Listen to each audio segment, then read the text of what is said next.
Greetings, viewers. Eric the Car Guy here. How are you? I know it's a little weird. I've done these 2 weeks in a row now, but there were some scheduling things coming up, and it was just easier to move things around and do 2 live shows back to back. So here we are. And yes, I'm aware it's 420. That said, not celebrating. Sorry. That said, let's go over a few things about this show. This is an AMA show like I did last week, which is an Ask Me Anything. So in addition to answering automotive questions, we'll throw in some other stuff into the mix to keep it interesting. I try to move along and keep the pacing going, so I answer as many questions as possible. However, if I'm not able to get to your question, EricTheCarGuy.com is always available to you. In fact, many of the questions I get asked can actually be fielded through the FAQ page on my website, so be sure to check there. I'll put a link to that in the description along with some of the specific articles. Also, I will be taking the questions from the Google Plus event. If you follow me on social networks, with the exception of Instagram, since you can't post links there, there's a link to the Google Plus event where you can post your questions.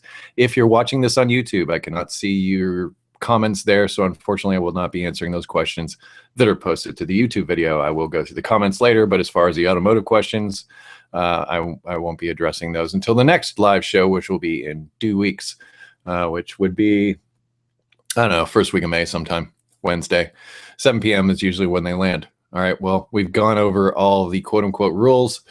So now with new and improved sound and picture, let's get to your questions, shall we? We shall. Oh, yeah, and I sometimes butcher people's names, so I want to apologize for that in advance. Michael Bloom is looking for a way to organize his combination wrenches. Right now, I have pretty much 2 of everything from 4mm to 22mm, and 1 4 through 7/8 plus a set of gear wrenches that cover both. SAE on the left, metric on the right, sort of kind of organized, smallest on the outside, biggest in the center. Only problem is my wrenches are a mix match between Craftsman, Blackhawk, and Blue Point, with a couple of odd Mac, Snap-on, and Matco here and there thrown in for good measure. I tried Harbor Freight wrench organizer, but it didn't really fit my 26-inch 113-606 Craftsman box, nor did it really fit my wrenches, especially the smaller ones. On top of that, it was a piece of junk and took up a ton of room.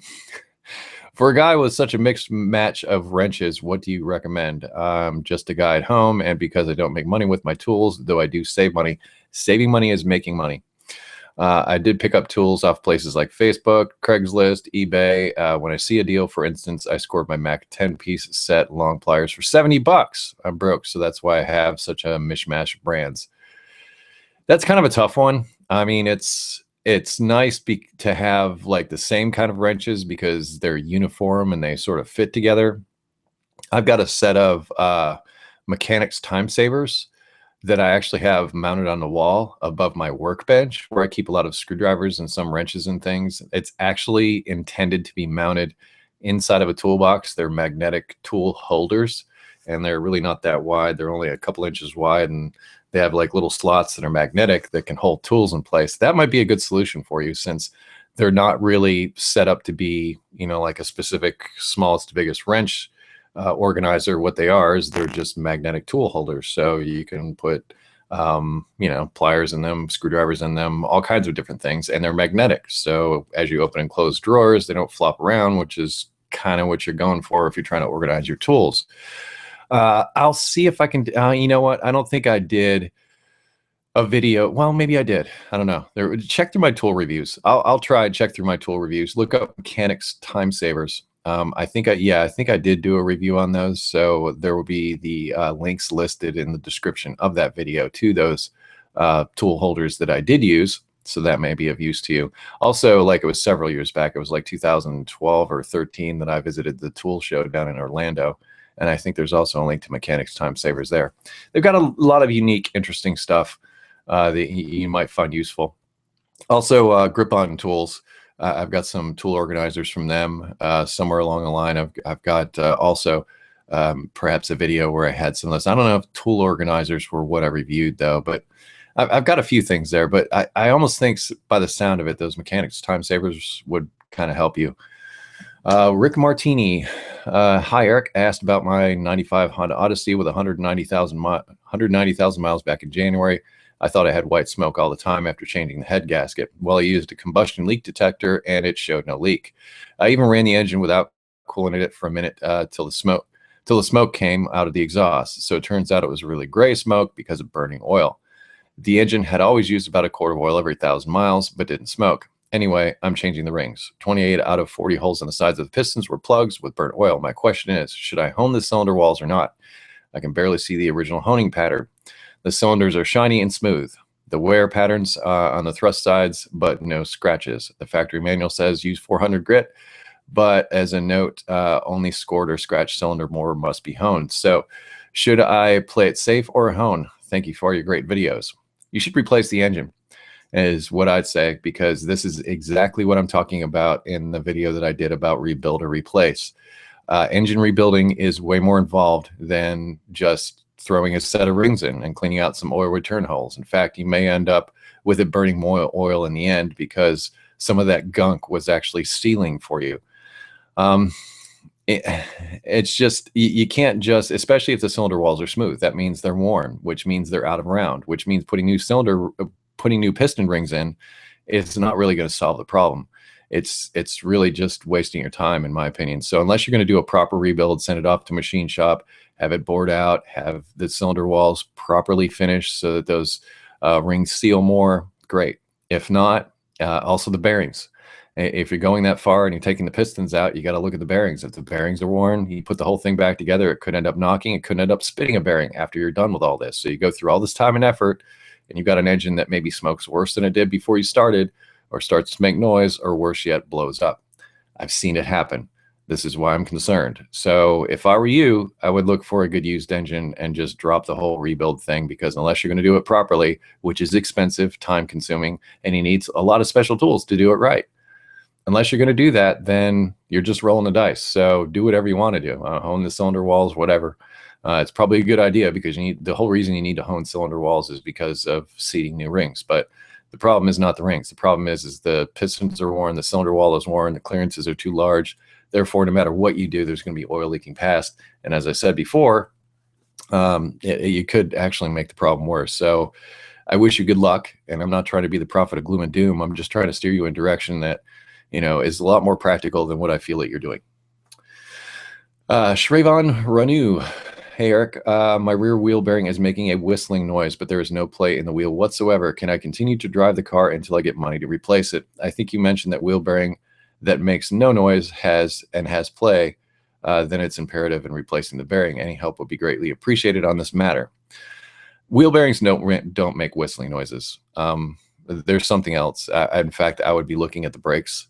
And maybe jack up that wheel, spin the wheel, and see if you can hear the noise. I suspect that maybe the indicator from one of the brake pads is making contact, or you've got some piece of debris that's stuck down in there. Wheel bearings don't make that kind of. They make a growling noise. In fact, it's really tough to distinguish many times between a bad wheel bearing and a bad tire. So it sounds like a really loud tire noise. That's constant and goes along with vehicle speed. That's what wheel bearings sound like. They don't sound like whistling noises, not in my experience. So you're probably looking at something else and not a wheel bearing in that instance. Jack McCulley actually has a couple of questions. First, when you went to SEMA and did some videos on blown heads, is there going to be any more collaboration with the rest of you guys, or is that just going to be a special event such as SEMA? Second, when doing your live shows at home, does your family ever interrupt the broadcast, or do they just go out and do something while you are busy? Blown Heads, awesome project. That was something that actually started out between me, Jason Fensky, and Charles Sandville. We're all actually really good friends. We've met at different events throughout the years. But then during SEMA, I was in contact with Chris Fix ahead of time and met Chris Fix for the first time at SEMA last year. We all four of us hit it off really well. Chris Fix is a great guy, and he makes obviously awesome videos. That said, we all want to do more stuff together. In fact, we had plans to do something. Thing is, we're all respectively busy with our own stuff that's going on, so it's difficult to coordinate with everybody's schedules. I don't think people realize the amount of effort, the amount of time that goes into doing the kind of work that we do, especially at this level. I mean, you start out doing this, you make a few videos. I know, I mean, that's where I was. I was a YouTuber before I became Eric the Car Guy, and I think I topped out at 100 subscribers. So I understand what it's like when you start out. But once you cross that like 100,000 subscriber mark and you start getting up, there's opportunities that you have to manage. There's time that you have to manage, not to mention the time and effort that it takes to do videos. I cannot express enough how time consuming that is, especially for those of us that really care about it and spend a lot of time doing it. So all that being said, we want to do it. When it will happen, hard to say. But we do have tentative plans should that come to pass. Let's put it that way. And we're all still friends and we talk on a regular basis. All of us do. In fact, most of us automotive YouTubers know each other in one form or another. So for those of you out there in the world making comments disparagingly about one YouTuber or another, be aware, we might know each other. Anyway, such as me and Scotty Kilmer. I also know Scotty Kilmer. So there's that. As far as what my family does when I'm doing the live shows, the walls, especially in my office, are quite thin. In fact, the wall behind me is the other side of that is the kitchen. The wall to this is a bathroom. So there's no flushing of the toilet. There's no opening and closing cabinets or doing dishes and that type of thing. But, we got to a point where we were getting a little bit complacent and things were being opened and closed during the show. And I'm just sitting here going, because I can't do anything. It's a live show. The show must go on, as they say. But it's gotten to a point where sometimes little Post-it notes are left on toilets and cabinets and things just as friendly reminders until the show is over, when I come outside of the office and say, hey, show's over. Everybody make noise. So we've kind of got it worked out. So in a way, my family definitely has my back. They're freaking awesome. So I wouldn't be the person I am today without them. But we work together on it. How's that? Daniel Chen. Hey, Eric, I know you're a car guy, but what other hobbies or interests do you have? Good question. Now, I can say that I have hobbies and interests, but they're somewhat limited these days, going back to the fact that I have very little time. I work 6.5, sometimes 7 days a week, and mostly 12-hour days. In fact, last night I was at the shop working on the differential for the Fairmont until 1 o'clock in the morning. I didn't get home till 2. So some days are long like that. Don't feel bad for me because I have the greatest flipping job in the world. But my point is that it doesn't really afford me a whole lot of free time. So my free time, many times, like what I often do right here in this office, is I take my Netflix breaks, and I've always liked movies. And I catch up on different shows, things like that. Also, Call of Duty is really good if I don't have a whole lot of time. I don't have the time to invest in a show. And lately, I've been playing Black Ops 3, yes. But before that, it was not Modern Warfare. It was Advanced Warfare. That's what I meant to say. I played the heck out of that. I think it was like 6 Prestige or something. But, before I actually started doing Eric the Car Guy, I actually went to art school. I also can play guitar a little bit. So there's other things I do, but as far as what I have time for, it's very limited. So I live, breathe, eat, poop this. Nate W. Thibodeau, sorry. Love your videos and website, Eric. Keep up the great work. Do you know or watch any of Scotty Kilmer's videos? He's another great mechanic who does YouTube videos. Between you and him, I've learned so much. Yes, I do know Scotty. I know him personally. We met at a couple of events with Shell a couple of years ago. And Scotty's a one-of-a-kind kind of guy. There's what you see in Scotty's videos is Scotty Kilmer. Scotty doesn't put on any fronts or anything like that. And that's one thing you can always count on from Scotty. Scotty will tell you to your face exactly what he thinks and is not afraid to have the opinions he has. And honestly, all the negativity that's thrown his way, I don't think he cares one bit. He doesn't lose any sleep over it, trust me. And I admire that about him. I admire a person with Scotty's conviction. I think he's a pretty cool guy. Let's see. TJ Duckett, trying to sign up for premium membership on your site, but I'm having difficulties doing it. Can I get some help on that? Oh, sorry to mention, I'm in Jamaica. Hello, Jamaica. Happy 420. That being said, contact support at EricTheCarGuy.com. Send an email to that address. It actually goes to my developer. He's the one that can flip the switches behind the scene and get you sorted out. Sorry to hear you're having troubles. It's, I admit, kind of a common thing. It's because of the way the developer has the security on the site set up. And sometimes he has to go through and manually clear your IP address. Sometimes it's a question of sign up procedure. Either way, sending an email to support at EricTheCarGuy.com is the fastest way to get that resolved. By the way, he also works nights. So if you're, let's just say, in the Western Hemisphere, don't expect a response until, sometime late in the evening. You might wake up to a response. How's that? Tim Jamie Pender, interesting icon you got there, buddy. What does your wife think about Eric the Car Guy and the whole YouTube thing? My wife's not a car person. She understands what I do, and she's been there since the beginning, since I first sat down and said, you know what, I'm not going to get a real job again. I'm going to give this YouTube thing a go. And she supported me in that, stood by me in that. She's been awesome. And she's the one that wears more Eric the Car Guy t-shirts and has her Eric the Car Guy coffee cup that she uses more than anybody. So she supports it in different ways. It's just not her thing. And I kind of like that. I kind of like that. As I said before, I live, eat, and breathe this all the time. So it's really nice to spend time with my family and just be Eric and not Eric the Car Guy, because it's the only time I can actually disconnect, which, there isn't a whole lot of that time. So yeah, they're very supportive, very awesome, and very fortunate to have the family that I have. Jason Whipple, hey, I was going to ask an AMA question, but everyone beat me to the chase. How about this? What your favorite band? Also, 2003 Hyundai Accent. I had to change the front brakes on it twice in less than a year due to the pads and rotors glazing up. Any insight? I don't often drive this car. My girl drives it less than a mile or two to work and back. As far as a favorite band, it's really difficult to say because I have a very eclectic musical tastes. I mean, I've listened to everything from lately. I'm listening to like Coda Perrot, who's a female Canadian singer. Everything from that. I mean, it's Ministry to all kinds of stuff. I mean, like really weird hardcore stuff.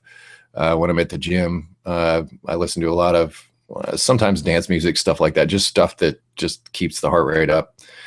But lately, I find myself listening to a lot of CBC3. I listen to a lot of Canadian radio. So as far as a favorite, honestly, I like the Canadian stuff for some reason. And I've got nothing against American music. I love American music, but like modern popular American music doesn't really appeal to me. Canadian music, just for some reason, seems more honest. It sounds like it's coming out of a garage. It sounds like it's coming out of someone's basement. And I like that. I like feeling a connection with the artist.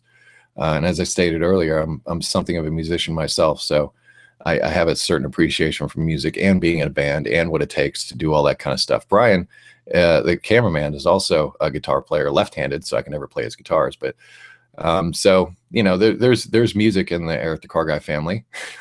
My son plays violin. My daughter's thinking about joining band.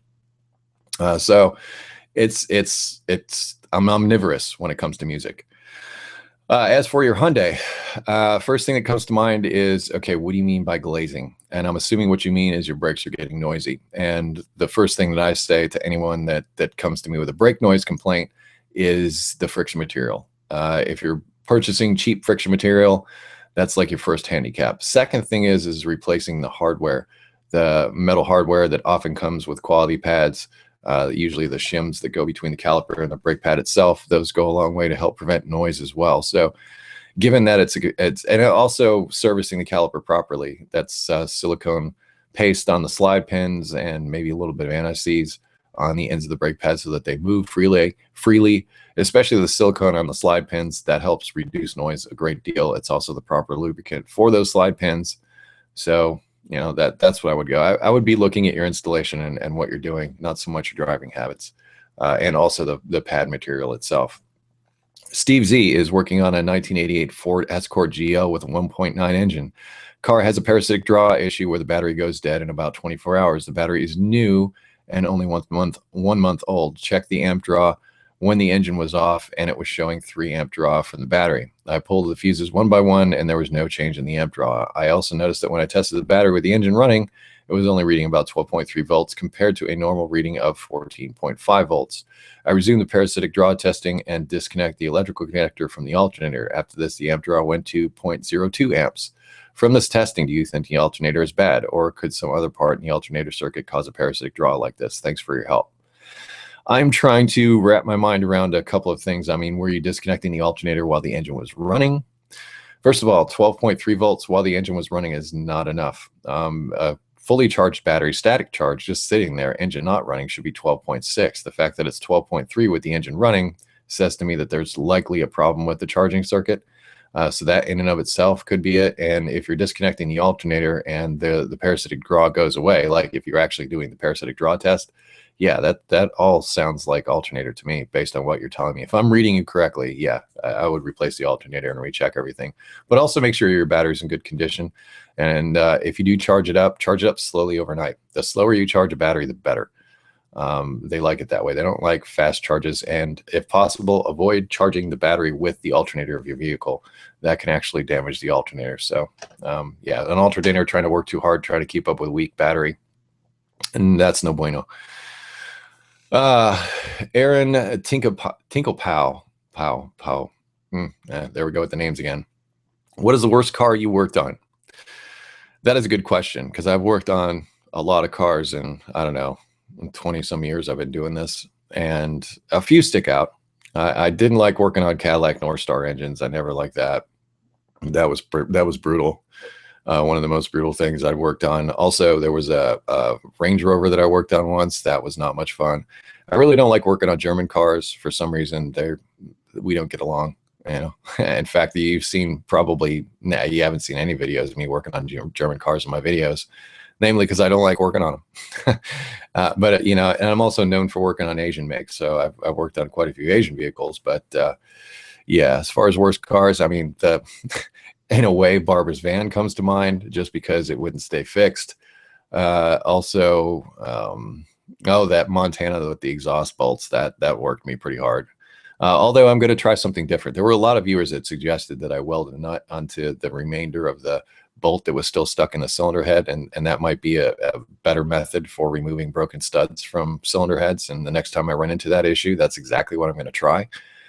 So it's really kind of cool doing what I do, because, you know, first of all, I get a chance to fall on my sword so other people don't make the same mistakes. That's part of my mandate. That's part of what I try and do. But also, there are a lot of smart viewers out there that suggest many things that I end up trying. In fact, in a future video, you'll see where I talk about bleeding your brakes by yourself and doing brake repairs by yourself. In fact, the next tool review, a week from today, I talk about doing this, taking the brake pedal and basically jamming it to the floor while you're doing the work, and the master cylinder won't leak out. And I've done it a few times, and it works freaking excellent. So, you know, viewers have suggested some wonderful things to me in the comments, and as a result, I think I'm a better mechanic / technician for it. There you go. Anthony Schaefer has a 97 Chevy Tahoe 5.7, 143,000 miles. Just recently did a head gasket. The motor runs great, idles beautiful, no extra noise of any kind. I bled the air out of the cooling system the way you did in your Tahoe water pump video showed. Spark plugs are new. I just got original GM ones. Only issue I'm having now is a slight stumble when accelerating, but only when I'm actually driving it. In park, you can accelerate all you want with no shimmies of any kind. The track holds steady. The tack holds steady. Held at RPMs past 3,000, and it don't feel any shakes. It only does it if I'm actually driving and getting up to speed slowly. If I mash the gas, it sets you back in the seat and doesn't miss a beat. Once I'm at cruising speed, mostly runs smooth. A few times has given me a slight shimmer while cruising, and twice it has thrown a random misfire code of P0300. I checked all the vacuum lines and they seem fine. I'm suspicious if maybe I didn't get enough seal with the RTV on the front and rear part of the intake manifold where it meets the block. There are no coolant or oil leaks at intake either. Any ideas? I'm hoping for something a little simpler than having to remove the intake again. The truck does sit a lot, and could bad gas cause this? It sat for about 4 months while I was doing the head gasket in my spare time, and the gas that was in it at the start of the job was probably a few months old. Any suggestions? Thanks. Okay, that was a mouthful. You did a head gasket, and now you have a stumble on acceleration. And the first question I have is, was that stumble there before you did the head gasket? If it was, then the problem existed before the whole head gasket issue. 97 Tahoe, I think, I don't think it's a question of fuel pressure or anything like that, because if it was, I don't think you'd be able to accelerate when you mash the pedal to the floor. Fuel pressure issues would probably cause performance problems all the time. A vacuum leak, sort of same thing. It seems to be very specific when you're having this problem. I might be looking at the EGR, and the 97, I believe, had a vacuum operated EGR. And if it's either activated or the valve is held slightly open while it's sitting at idle, that could be allowing some EGR gas into the mix when it's not supposed to be there. So in other words, your mix is off. And a 97 may barely be able to, well, it's going to be really hard to get like accurate fuel. Well, you'll be able to get fuel trim readings, but I'm not sure if you'll be able to diagnose an EGR that way. The way I diagnose EGRs is, especially the old vacuum styles, while the engine is idling, many times you can reach up inside the EGR and pull up on the diaphragm. And if you do, and the engine stumbles and dies, then the EGR is working. And sometimes you can disconnect the vacuum line and apply vacuum to it and do the same thing. And as far as checking to see if it's hung slightly open, you can remove it and flip it over and put solvent on the inside of it, like take a little bit of brake clean or something and fill up the area where the pintle comes up through the bottom of the valve. And if it leaks away rapidly, then it's sticking open in some way, and I'd probably replace that valve. But giving you a description, I might be looking towards an EGR valve. I also think that there was something with distributors with vehicles of that vintage, if I'm not mistaken, because that I think is still the old 350. That's pre-LS days, I think. So yeah, I'd be looking at that. Also, timing chain slack, maybe not come into play. I've got a video on checking for that. So there's a whole host of things it could be, but maybe check with the EGR and see if you can find something there. Good luck. Nate W. Thinbow, how often do you recommend changing blinker fluid? Well, as I mentioned a little while ago, my friend Chris Fix recently did a video on it. Check out his video, which I'm sure you have, which is probably why you mentioned it. Umar Sohail. Hey, Eric, again with a 2005 Accord LX. In the morning on cold starts, I hear a loud knocking as if while the engine warms up, and then it goes away. I let it warm up for 20 minutes. Is it okay? Is the knocking normal? Thanks for the transmission advice. It helped a lot. I have one last question. I'm looking to upgrade steel wheels to alloy wheels. Do I have to reprogram my odometer if I get the same size tires and wheels? Thanks, Eric. Okay, knocking noises from your engine is never good. First question I ask is, are you using the correct oil? I believe that should take 5W30. If I miss my mark, I think that's what it takes. So make sure your oil level is at the proper level and that you're using the correct viscosity. Using thicker oil will often cause problems like this, but also worn engine internals. So if you're having engine noise, particularly on startup like this, it could possibly mean that there are worn parts inside of your engine, and your engine either needs to be replaced, which is what I recommend, if I'm honest. I talked about that earlier.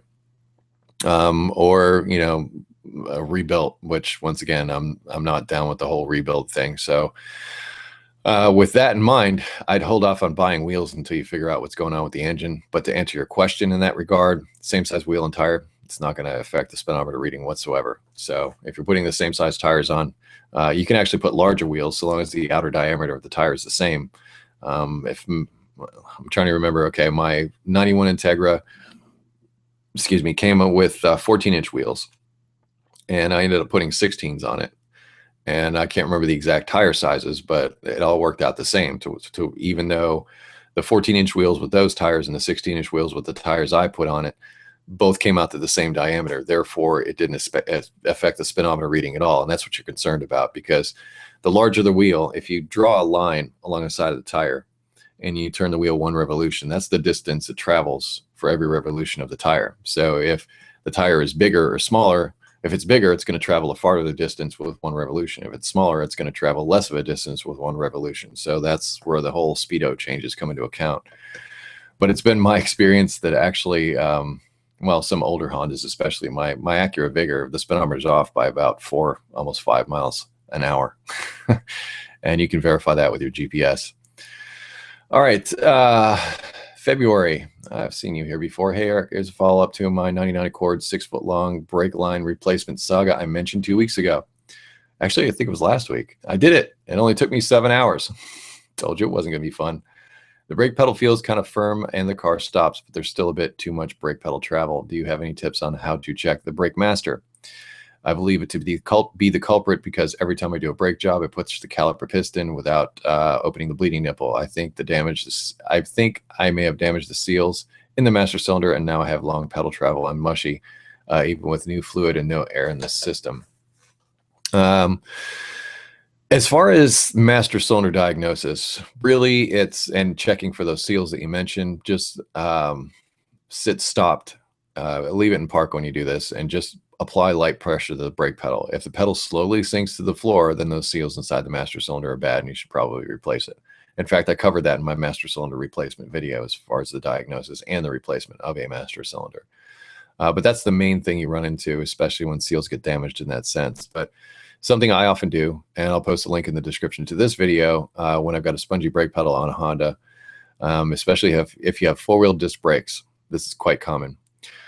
Take it into a parking lot and just, get it up to speed as fast as you can get up to and slam on the brakes a few times, both forward and backwards. And a lot of times that will take up any, what's called brake pedal slack. It does what I call resetting the master cylinder. Those cup seals inside the master cylinder, when you jam on the brakes like that, sort of set further back in the bore a little bit. This is my theory. I have nothing to back this up, but I've always wondered why this works, because it really does. In fact, it works more often than not. But the only thing I can attest to is that it resets the master cylinder. And also, if there's any air inside the ABS system, sometimes it helps force that out. Sometimes.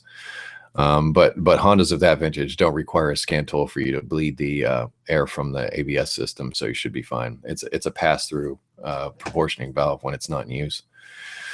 So hope that's helpful to you. Let's see, Jason Guri. Given a limited budget, would you invest in a 50 horsepower, a 50 liter 3 horsepower air compressor and air gun, or would you invest in a good quality trolley jack with tall lifting height? It's frustrating to have T-Rex arms working on a car due to lack of space, but also life would be so much easier to be able to zip on and off nuts and bolts in seconds. Also, what are some of your past jobs before you became a mechanic, or did you become a mechanic straight out of school? To answer your question, both.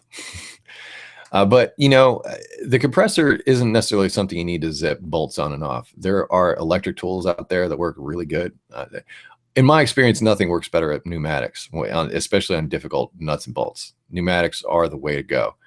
However, the electric tools, I use them a lot myself. Even though I have a really good air compressor, I do use my electric tools quite often. I've got a 3/8 DeWalt impact, and I've got a 1/2 inch AC Delco impact, which I've actually replaced with was it Power? Oh, geez, I feel bad now. It's like a Power Grip or something. Oh, geez. Anyway, a smaller, lighter 20-volt version that I actually like a lot better. I'll be doing a review on that soon, and I'll do them justice. But I've been trying that for a little while now. So those work really well as far as in place of an air compressor. Now, some of them can cost as much as an air compressor, but they're completely portable. You can throw them in your trunk, take them wherever you need to be, and you don't need to, be able to plug in for an air compressor. So there's the upside. As far as lifting a vehicle and doing work, you might go there first, because if you're going to do work, you're going to need space to work and quality jack and jack stands. I've had a friend who lost his life because the vehicle fell off a jack. And so I'm a huge proponent of lifting vehicles and making sure that you do it safely with the right equipment. Because, as I said, my friend lost his life because of a vehicle that fell off jack stands. So that is super important. As far as what I did before I became a mechanic, I did a great number of things. In fact, this is covered in detail on the About page of my website. But just to put it out there, I actually started out in art school. I didn't set out to be a mechanic. It wasn't my first choice in jobs. I just reached a point of destitution in my life, and I needed a job. I needed to pay my child support. I needed to get going. And I enrolled in an 18-month program at Rosedale Technical Institute in Pittsburgh, Pennsylvania. And 18 months later, and with the exception of 4 hours perfect attendance, 4 hours that I had to be in court for that child support I talked about, I graduated top of my class. So I threw everything I had into, being the best arm mechanic I could, because I didn't ever want to have to look for a job again. And quite honestly, I haven't looked back. But before that, I did some kind of neat things. In fact, I was going to school for a while for special effects makeup. And I did a little bit of work in that regard. For a little bit, I made fake trees for like shopping malls and offices. I also installed Christmas decorations in many of the businesses in downtown Pittsburgh. In fact, I've been all over Pittsburgh because of that job and some other jobs. I sold framed artwork door to door, kind of one of those things where some guy walks in off the street and says, "Hey, we just finished up some work next door. We've got some of this art we didn't use. If you guys want to, pick it up, and that way we won't have to reload it and take it with us." I've worked in the restaurant industry. I've done a lot of different stuff. a lot of different stuff. Worked on farms. You know, it's so yeah, it's been cool. It's been cool. Done a lot of neat things. Ellis Berry, '06 Honda Pilot has a VSA light. Took it to my local auto parts store, but they can't get the code from it. The nearest Honda dealer is an hour away, and I'd rather not pay for the diagnostic. I'm in the market for a scan tool, but I'm not sure if any of them would give me the information from the VSA light without breaking the bank. Do you have any suggestions to pull the code before I take it to get it diagnosed from a shop? Thanks. Yeah. OBD2 made it so that all of the codes for engine codes were universal, and you could access those with just about any. Well, you can access those with any scan tool, smartphones, anything. But that mandate does not extend to proprietary systems for the manufacturer, such as VSA with Honda. And Honda, like a lot of German makes, they are very good about keeping their stuff locked up pretty tight. So you need, in order to pull those codes, you need a scan tool that's a bit more higher end than your average scan tool. So it's hard to say. I mean, my Encore works, but I think getting in the door for that is like $1,400. So in other words, your drive or going to a diagnostic shop would likely cost you less. I can't think of any scan tools in the quote unquote affordable range that would get VSA codes out of a Honda. And VSA is vehicle stability assist. It's also tied to your ABS system. So you may have an ABS problem that's turning that on. So if your ABS light and your VSA light's on, which is quite common, those two things might be related. So if you've got an ABS light on and you pull an ABS code, fixing that ABS code could also fix the VSA code is what I'm getting at. But yeah, in order to pull that code, you're going to need a special scan tool capable of doing that. And most of those are beyond the reach of DIY money. Doug Gazer, hi Eric, '06 Chevy Colorado. I replaced the water pump and the thermostat, and I bled all the air out of the cooling system, and it still seems to run a little hot. Needle on the gauge is above the halfway point. Any suggestions? That may be normal. In fact, yeah, maybe perfectly normal as far as where it is. It's not necessarily going to run at the halfway point. I think the temperature of the engine is somewhere around 210, and that may be slightly above halfway. In fact, most of the temperature gauges I see are at that. But if it's like different than normal, there's a few things you can check. Check for like obstructions in front of the radiator, any leaves or debris in there. Also, '06 is going to have electric fans, I think. So yeah, I don't think you have any clutch fans or anything like that to deal with. So if the fans are coming on and off like they're supposed to, and you bled the system, should be good. Steve Z, do you get angry when you see other YouTube channels using your The Car Guy moniker, such as Cody the Car Guy, Fred the Car Guy, Billy the Car Guy, etc.? No, they say that copying is the most sincere form of flattery. And I started doing this fairly early on. I mean, now YouTube seems flooded with people doing how-to auto repair videos. But when I started doing it, like, almost 8 years ago now, there weren't as many of us around. So the fact that, people are copying my name means it's a good name. So I'll just take that. But as far as, what they do what they do. I look at other automotive YouTubers like, okay, they're able to help where maybe I can't, because we're all different experts and are all in our own different ways.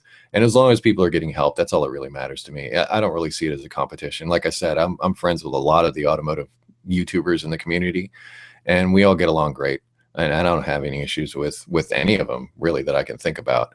I usually try to just live and let live. You know what I'm saying? It's just, life's too short to get all hung up on stupid stuff like that. I've got other things to worry about. Robert Woodall, have you thought about doing many more off the wall videos like your 360 repair videos? I thought those were cool, and it might be a good idea for Random Tuesday. Let me show you something, Robert. Right here on my desk. Yeah, those are all videos that are shot and in different levels of production. Either I'm about to shoot them, or I've edited them, or they're uploaded. And right there's definitely more than 50 videos. So the next few months are definitely planned, and right now I'm shooting the crap out of Fairmont videos. Off the wall videos like the 360 video, yeah, that would be cool. And if the opportunity presents itself, heck yeah, I wouldn't have a problem doing that. It's just that I've got a lot going on, especially with all of this right now. And so much so I have to keep a running list of things to keep up. And that's not a bad place to be. I just wish that I could clone myself or whatever so I could get some more editing done, because editing, as I mentioned earlier, is super time consuming. All right, time to get all random with it since we're past the half-hour mark. I'm going to head up to recently posted and see what we get. Let's see. Raphael Knives, general question: O2 sensor and blown fuse. How can that happen? Is the circuit strong to blow out fuse? And matter of fact, yes. The heater circuits inside O2 sensors are extremely strong and draw quite a few amps. And yes, absolutely possible. I've actually seen them cause no starts. Somebody a long time ago lowered their Integra a lot, and as a result, the O2 sensor, for whatever reason, they might have like bottomed it out or something like that, but the wires came in contact with the body of the car, and as a result, the heater shorted it out and it wouldn't start. So no start because of bad wires and contact for the O2 sensor with the body of the car. So yeah. Let's see. Kirk Toaster. Help. Hi, Eric. I have a 68 GTO. Good for you. You don't need help. It hasn't been started since 1996. I want to get it running again, and I'd like to know your thoughts on starting the car that hasn't been started or driven since 1996. Thanks. Good question. Okay. Let's see. First, before you turn the key or anything, well, obviously you're probably going to have to get a battery. Well, you are going to have to get a battery. I'm almost certain of that. But the other thing is how it was stored. Has it been sitting outside? If it has, the concern is rust inside the cylinder walls. And if that's the case, the secret formula is automatic transmission fluid and acetone. That's the secret stuff that you put down inside the, take the spark plugs out, put it down inside the cylinders, let it sit there overnight. And it's about a 50-50 mix. Let it sit there overnight and come back the next day and rotate the engine by hand and see if it moves freely. In fact, if you don't think that that's going to be an issue, see if it rotates by hand freely. Possibly change the oil. There's going to be no oil up inside the engine at all. And what you do on a freshly rebuilt engine of that vintage is you can remove the distributor, because the distributor is often connected to the oil pump drive, and find out what size the oil pump drive is. I know on Fords, I think it's like I think it was like a 3/8 socket that I brazed onto the end of an old oil pump drive, and I hooked it up to a drill, and I ran the oil pump before I ever started the engine. And that can pre-oil the engine. In fact, if you got a freshly rebuilt engine of that vintage, that's kind of what you do. You pre-oil the engine. So you basically run the oil pump before the engine ever turns. And that way you've got oil nice and distributed everywhere. In fact, you might even consider just putting a couple of squirts of oil in each of the cylinders and just turning the engine over a little bit so that those are lubricated, because lubrication is going to be the biggest issue with the engine. Now, all the seals and like the transmission and every place else, something that's been sitting for that long, dry rot. Even if it's sitting inside a garage, that's something that's really prevalent. So all your bushings, suspension bushings, that type of thing, expect these things to be cropping up for a while. Cars that sit, it's a shame, because it's worse for a car to sit than it is for it to get the heck driven out every day. And those are the things to watch for. Rubber parts disintegrate over time, especially. So you'll probably be chasing leaks for a little bit. But hey, 68 GTO, that's worth saving. Pull the engine, pull the transmission, get them rebuilt, get it freshened up, get it all nice again. That's a fantastic car.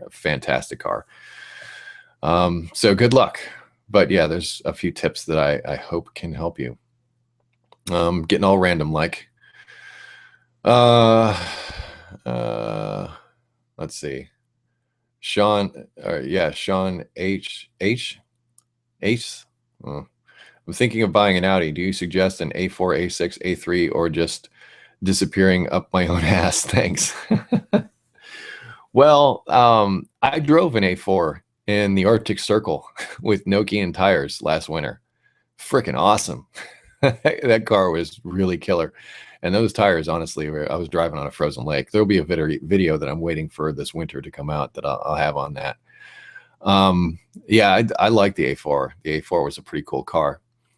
But as I stated earlier, I'm not really a fan of working on German cars. Also, German cars, especially the higher end ones like Audis, they come with a price tag, not just to purchase the vehicle, but also to maintain them. They're super expensive to buy parts for, super expensive to maintain. And like the people that work on them, that are good at working on them, that are like go from way back and really know what they're talking about, those people are expensive, and they deserve to be, because as I said, working on German cars, at least for me, definitely challenging. So yeah, as far as, it's your choice, man. I mean, go for it. I wouldn't do it. It's not my cup of tea, but I gotta say, I really enjoyed the one that I drove. So there's that.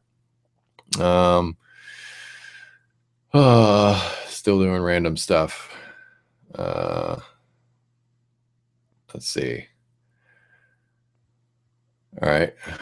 Let's see. Kim and Man. Hey, Eric. I am going to get a safety car with rear side curtain airbag. Can you tell me, among Volvo XC90, Jaguar X-Type, Saab, old 9.5, are they all really bad and not reliable? Lots of problems, hard and expensive to repair. Cheers, Kingman from Hong Kong. Oh, way cool. How about a Merc W211E or E240? Same as above. All right. All of those vehicles come with expensive maintenance, but they're all good vehicles. So you really have to, just sort of weigh your options as far as what you're purchasing. Anytime it sounds like you're looking for a good used car that's safe. Mercedes are freaking tanks. I've seen those things do survive some really horrific things. And Volvos also, for that matter. What I recommend with any used vehicle purchase is that you have the vehicle looked over, especially by someone who happens to be an expert in the make of vehicle that you are looking to buy. That is your best insurance that you're getting a good deal.